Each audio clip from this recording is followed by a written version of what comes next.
네, 반갑습니다. 너하라 TV를 시청하고 계시는 애국 국민 여러분, 또 나라와 민족을 위해 깨어 기도하고 계시는 애국 성도 여러분, 지금부터 50번째 전광훈 목사님의 옥중서신을 여러분들에게 전해드리도록 하겠습니다. 존경하는 국민 여러분, 그리고 저를 위해 기도해 주시는 애국 성도 여러분, 이곳에 있는 저에게 가장 큰 낙이 무엇인지 아십니까?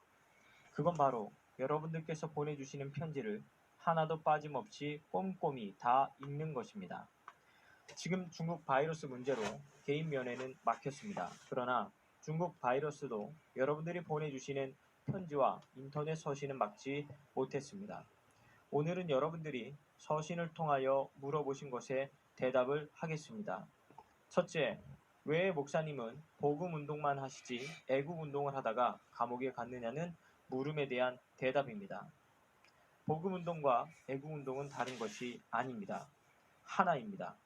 올바른 복음을 전하는 사람은 반드시 애국 운동을 하게 되어 있습니다.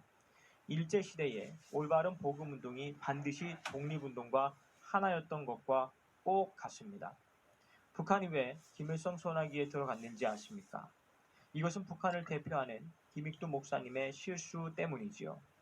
김익두 목사님이 말하는 복음, 자유민주주의를 지키는 복음이 아니었기 때문에 북한은 김일성의 소나기에 떨어졌던 것입니다. 남한은 왜 자유를 누리는지 아십니까? 한경직 목사님의 복음이 자유민주주의를 지키는 복음이었기 때문입니다. 한경직 목사님이 영락교회 장로이자 함께 피난온 오제도 검사를 통하여 박헌영을 북한으로 쫓아내고 자유민주주의를 지켰기 때문입니다. 동양의 성자라 하는 한경직 목사님은 나라가 어려울 때도 기독교 사회당을 만들어 대처했기 때문에 대한민국이 존재할 수 있었던 것입니다. 우리는 이 시대에 다 한경직 목사님처럼 해야 하는 것입니다. 저도 복음 운동만 하겠다는 핑계로 편하게 미국에 교회 하나 짓고 한국의 절반, 미국에서 절반 목회하는 지상 천국 생활할 수도 있습니다. 그러나 나라가 없으면 교회도 가정도 없습니다. 더구나 지금은 문재인이 한국을 해체하고 북한으로 편입하려고 시도하고 있는 위급한 때가 아닙니까?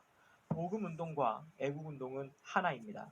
둘째, 기도하면 다 되는데 왜 정치운동, 사회운동을 하시나요? 라고 묻는 분들도 있습니다. 그러나 기도하는 사람만이 애국운동을 할 수 있습니다. 기도를 통하여 애국운동하는 힘을 얻는 것입니다. 그러니 행동하지 않는 기도는 힘을 얻지 못한 기도, 죽은 기도입니다. 저와 여러분들이 함께한 기도의 힘을 이미 보지 않았습니까? 저와 여러분들의 기도의 힘으로 광화문 애국운동이 성공하였고 광화문 연합예배가 성공하였습니다. 이미 광화문 운동을 통하여 주님께 돌아온 분들이 10만 명이 넘고 있습니다. 기도와 애국운동도 역시 하나인 것입니다. 셋째, 성경적으로 신학적으로 목사님의 애국운동이 정당합니까? 저는 항상 기도합니다.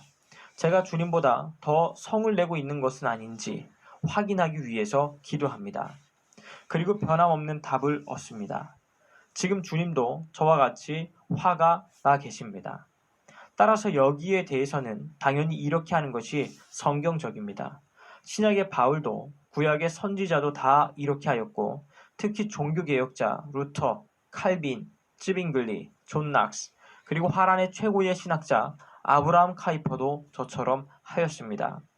여기에 대해서는 한국의 신학자들 신성종 목사님과 총신대 총장 출신인 정성구 박사님, 이영선 박사님, 총신대 신대원장 신창섭 박사님 등 많은 신학자들도 저와 같은 생각입니다. 저는 기도를 통해서 제가 하는 일이 정답이라는 것을 항상 주님께 확인하면서 애국운동하고 있습니다. 인천 사랑침례교회 정동수 목사님이 강의하는 미국의 보수신학의 대부 웨인 그루뎀의 신학자의 강의도 좋은 참고가 될 것입니다. 넷째, 모든 것이 한국교회 부패 때문에 일어났다면 회개운동을 해야지 정치운동을 하면 됩니까? 맞습니다. 회개운동을 당연히 해야지요. 그러나 무슨 주제로 어떻게 회개해야 할까요? 지금 개인적 일탈 문제를 회개의 주제로 국한하려는 것은 오히려 주사파들의 계략에 놀아나는 것입니다. 지금은 근본적 회개가 필요합니다. 하나님이 금세기 우리에게 주신 최고의 선물인 대한민국을 가르치지 않고 설교하지 않고 지켜내지 못한 죄를 회개해야 합니다. 특히 이스라엘을 망친 우상이 있을 때 바알, 아세라, 아스타롯, 몰록 등입니다. 이 모든 죄는 결국 하나입니다. 인간이 주인된 것입니다. 오늘도 마찬가지입니다. 가장 큰 죄로 목회자들이 교회를 소유하고 주인 노릇 한 것이지요. 이제 한국 교회는 모든 주권을 주님께 돌려드리고 성경을 제대로 가르쳐야 합니다. 이것을 먼저 회개해야 합니다. 덴마크의 목회자 그룬투비아 달가스처럼 국가를 사랑하라, 하나님을 사랑하라 라는 주제로 회개하여 덴마크를 살렸듯이 우리가 대한민국의 소중함을 모르고 애국운동을 하지 않는 죄를 회개해야 합니다. 다섯째, 목사님을 믿고 여기까지 따라왔는데 우리는 어떻게 해야 하나요? 걱정하지 마십시오. 국민혁명의장 대행 김경재 총재님의 인도를 받으시고 특히 김승규 전 법무장관, 국정원장 장로님과 한기총 증경, 길자연 이용규, 지덕 이광선 증경 대표 회장님을 중심으로 승리해 주십시오. 그분들의 뜻이 곧 저의 뜻입니다. 여섯째, 언제 나오시나요? 저는 주님이 있으라는 곳에 있을 수밖에 없습니다. 주님의 뜻에 따르겠습니다. 재판은 변호인들이 잘 준비하고 있습니다. 그리고 문재인과 주사파들이 아무리 저를 가두려 하여도 결국은 대한민국 사법부는 저를 지켜줄 것입니다. 저는 그것이 자유 대한민국의 힘이라 믿고 있습니다. 일곱째는 무슨 죄로 감옥에 갔나요? 제가 애국운동하면서 성경 강의를 하고 역사 강의를 한 것 중에 5개 발언을 뽑아 기소되었습니다. 자유민주주의를 지키자고 한 저의 말이 선거법 위반이 될 수는 없다고 생각합니다.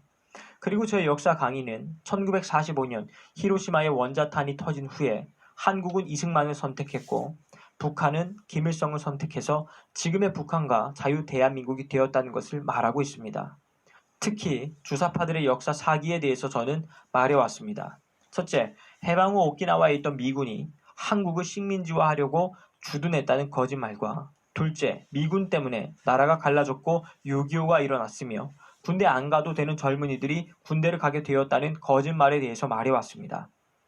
전 세계 어느 나라에서도 성경 강의, 역사 강의를 하였다는 이유로 기독교 대표 목사를 구속한 사례는 없습니다. 주사파들은 정교 분리라는 말로 저희 애국운동을 무력화하려고 합니다. 그러나 성경 강의와 역사 강의를 이유로 대한민국 기독교 대표 목사를 구속한 것이야말로 정교 분리에 어긋나는 짓입니다. 이것은 자유세계의 법의 근간이 되는 미국의 3대 대통령 토마스 제퍼슨의 정교 분리에도 어긋나는 것입니다. 첫째, 세상 정부는 교회를 탄압하는 법을 제정할 수 없다. 둘째, 세상 정부는 교회에 세금을 부과할 수 없다. 셋째, 세상 정부는 성직자 임명에 관여할 수 없다. 이것이 정교 분리의 내용입니다. 그럼에도 불구하고 주사파들이 저를 가두어 두는 것은 자기들의 사회주의 개헌과 내각제 개헌을 이루기 위하여 하는 짓으로 볼 수밖에 없습니다. 여기에 대해 국민들이 일어나야 합니다. 특히 한국 교회가 일어나야 합니다. 나라가 없으면 가정도 교회도 없습니다. 나라와 민족을 위하여 더 많이 기도 부탁드립니다. 여덟째, 거기서 뭘 하나요? 아침 6시에 일어나 점호하고 세수하고 아침 먹고 조사받고 변호사 면접하고 하다 보면 하루가 다 가고 점심 먹고 저녁을 먹고 9시에 점호하고 10시에 잠자고 하루 일과가 마칩니다. 끝으로 가장 힘든 일은 무엇입니까? 라고 물어보십니다. 애국 성도들과 함께 예비하지 못하고 또 국민들 직접 만나서 오늘의 현실을 알리지 못하는 것이 가장 힘든 일입니다. 존경하는 국민 여러분, 애국 성도 여러분, 다시 한번 보내주신 격려 편지에 진심으로 감사드립니다. 반드시 문재인의 주사파 사회주의 개헌 세력과 내각제 개헌 세력을 이기고 광화문에 모인 애국 국민들이 하나 되어 이 국난을 반드시 이겨야 합니다. 분투하라, 싸우라, 이겨라. 국민혁명의장 전광훈 목사 드림. 이로써 50번째 전광훈 목사님의 옥중서신을 마치도록 하겠습니다. 시청해 주셔서 대단히 감사합니다.